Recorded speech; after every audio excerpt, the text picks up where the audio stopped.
ಕೇರಳದಲ್ಲಿ ಭಾರಿ ಮಳೆಯಾಗ್ತಾ ಇದ್ದು ಅಪಾಯದ ಮುನ್ಸೂಚನೆಯನ್ನ ಕೊಡ್ತಾ ಇದೆ. ಇವತ್ತು ಕೇರಳದಲ್ಲಿ ಬೆಳ್ಳಂಬೆಳಗ್ಗೆ ಭೂಕುಸಿತ ಉಂಟಾಗಿತ್ತು. ಒಟ್ಟು ಈ ಭೂಕುಸಿತಕ್ಕೆ 4 ಜನ ಪ್ರಾಣವನ್ನ ಕಳ್ಕೊಂಡಿದ್ದಾರೆ.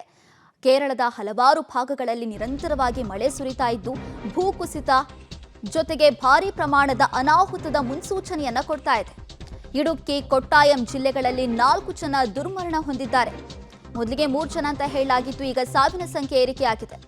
2 ಪ್ರತ್ಯೇಕ ಪ್ರಕರಣಗಳಲ್ಲಿ ನಡೆದಿರುವಂತಹ ಭೂಕುಸಿತ ಇದು. ಅದರಲ್ಲಿ 4 ಜನ ಮೃತಪಟ್ಟಿದ್ದಾರೆ ಅನ್ನೋದು ಗೊತ್ತಾಗ್ತಿದೆ. ಇನ್ನು ಹಲವರು ಮಣ್ಣಿನಡಿಯೇ ಸಿಲುಕಿರುವ ಶಂಕೆ ಕೂಡ ವ್ಯಕ್ತವಾಗ್ತಾ ಇದೆ. ಈಗ ರಕ್ಷಣಾ ತಂಡಗಳು ಕಾರ್ಯಾಚರಣೆಯನ್ನ ಮುಂದುವರಿಸಿದ್ದಾವೆ. ಎನ್ಡಿಆರ್ಎಫ್, ಎಸ್ಡಿಆರ್ಎಫ್ ತಂಡಗಳು ರಕ್ಷಣಾ ಕಾರ್ಯಾಚರಣೆಯನ್ನ ಮುಂದುವರಿಸಿದ್ದಾವೆ. ಜೊತೆಗೆ ಕಂದಾಯ ಇಲಾಖೆ ಅಧಿಕಾರಿಗಳು ಕೂಡ ರಕ್ಷಣಾ ಕಾರ್ಯಾಚರಣೆಯಲ್ಲಿ ಭಾಗಿಯಾಗಿದ್ದಾರಂತೆ. ಈಗ 3 ಜನರ ಮೃತದೇಹ ಪತ್ತೆಯಾಗಿದೆ. ಸುಮತಿ ಜೊತೆಗೆ ಜಾನಿ ಹಾಗೂ ಮತ್ತೋರ್ವರು ಮೃತಪಟ್ಟಿದ್ದಾರೆ ಅನ್ನೋದು ಗೊತ್ತಾಗ್ತಾ ಇರೋದು. 2 ಪ್ರತ್ಯೇಕ ಪ್ರಕರಣಗಳಲ್ಲಿ 4 ಸಾವಾಗಿದೆ. ಇಡುಕ್ಕಿ, ಕೊಟ್ಟಾಯಂ ಜಿಲ್ಲೆಗಳಲ್ಲಿ 4 ಜನ ದುರ್ಮರಣ ಹೊಂದಿದ್ದಾರೆ. 2 ಪ್ರತ್ಯೇಕ ಘಟನೆಗಳಲ್ಲಿ 4 ಜನ ಸಾವನ್ನಪ್ಪಿದ್ದಾರೆ ಅನ್ನೋದು ಗೊತ್ತಾಗ್ತಾ ಇದೆ. ಈ ಕೇರಳ ರಾಜ್ಯದ ಪರಿಸ್ಥಿತಿ ಹೇಗೆ ಅಂದ್ರೆ, ಒಂದು ಇಲ್ಲಿಗೆ ಹೋಗೋದು ಪ್ರವಾಸೋದ್ಯಮಕ್ಕೆ, ಮತ್ತೊಂದು ಶಬರಿಮಲೆ ಅಯ್ಯಪ್ಪ ಸ್ವಾಮಿ ದೇವಸ್ಥಾನಕ್ಕೆ ಹೋಗ್ತಾರೆ. ಬಟ್ ಈಗ 2 ಪ್ರದೇಶಗಳು ಕೂಡ ಅಪಾಯದ ಕೂಪವಾಗಿ ಮಾರ್ಪಾಡಾಗ್ತಾ ಇದೆ. ಯಾಕಂತ ಹೇಳಿದ್ರೆ ಕೇರಳದಲ್ಲಿ ಜೋರಾಗಿ ಮಳೆ ಬಂದ್ರೆ ಯಾವಾಗ ಭೂಕುಸಿತ ಉಂಟಾಗುತ್ತೆ ಅನ್ನೋದು ಗೊತ್ತಾಗ್ತಾ ಇಲ್ಲ. ಈಗ ನೋಡಿ, ಗುಡ್ಡ ಕುಸಿದು ಬೀಳ್ತಾ ಇರುವ ದೃಶ್ಯವನ್ನ ನಾವು ಸ್ಕ್ರೀನ್ ಮೇಲೆ ಗಮನಿಸ್ತಾ ಇದ್ದೀವಿ.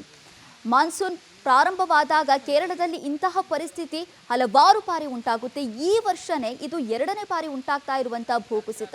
ಕಳೆದ ತಿಂಗಳು ಕೂಡ ಇದೇ ರೀತಿಯಾದಂತಹ ಪರಿಸ್ಥಿತಿ ಕೇರಳದಲ್ಲಿ ನಿರ್ಮಾಣ ಆಗಿತ್ತು. ಈಗ ಮತ್ತೆ ಭೂಕುಸಿತ ಆಗಿ 4 ಜನ ಮೃತಪಟ್ಟಿದ್ದಾರೆ. ಇಡುಕ್ಕಿ ಮತ್ತು ಕೊಟ್ಟಾಯಂ ಜಿಲ್ಲೆಗಳಲ್ಲಿ ಭೂಕುಸಿತ ಉಂಟಾಗಿದೆ. ಮಣ್ಣು ಕುಸಿದು ಬೀಳ್ತಾ ಇರುವ ದೃಶ್ಯವನ್ನು ನಾವು ಸ್ಕ್ರೀನ್ ಮೇಲೆ ಗಮನಿಸ್ತಾ ಇದ್ದೀವಿ. ಮತ್ತೊಂದು ಕಡೆ ಮೀನುಗಾರಿಕೆಗೆ ತೆರಳಿರುವಂತಹ ಮೀನುಗಾರರು ಕೂಡ ಅಪಾಯದಲ್ಲಿ ಇದ್ದಾರೆ ಅನ್ನುವ ಮಾಹಿತಿ.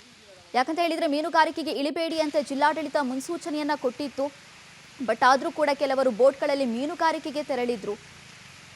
ಈಗ ಅವರು ಅಲ್ಲಿ ಸಮುದ್ರದಲ್ಲಿ ಯಾವ ರೀತಿ ಸಾಹಸವನ್ನ ಮಾಡ್ತಾ ಇದ್ದಾರೆ ದೃಶ್ಯವನ್ನ ಕೂಡ ನಾವು ಸ್ಕ್ರೀನ್ ಮೇಲೆ ಗಮನಿಸ್ತಾ ಇದ್ದೀವಿ. ಒಂದ್ ಕಡೆ ಮೀನುಗಾರಿಕೆಗೆ ತೆರಳಿರುವಂತಹ ಮೀನುಗಾರರು, ಮತ್ತೊಂದು ಕಡೆ ಭೂಕುಸಿತವಾಗ್ತಾ ಇರುವಂತಹ ದೃಶ್ಯ, ಎರಡೂ ಕೂಡ ಸ್ಕ್ರೀನ್ ಮೇಲೆ ಗಮನಿಸ್ತಾ ಇರ್ಬೋದು.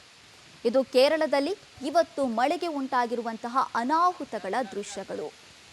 ಕೇರಳದ ಕೊಟ್ಟಾಯಂ ಹಾಗೂ ಇಡುಕ್ಕಿ 2 ಭಾಗದಲ್ಲಿ ಪ್ರತ್ಯೇಕವಾಗಿ ಭೂಕುಸಿತ ಇವತ್ತು ಬೆಳಗಿನ ಜಾವ ಉಂಟಾಗಿತ್ತು.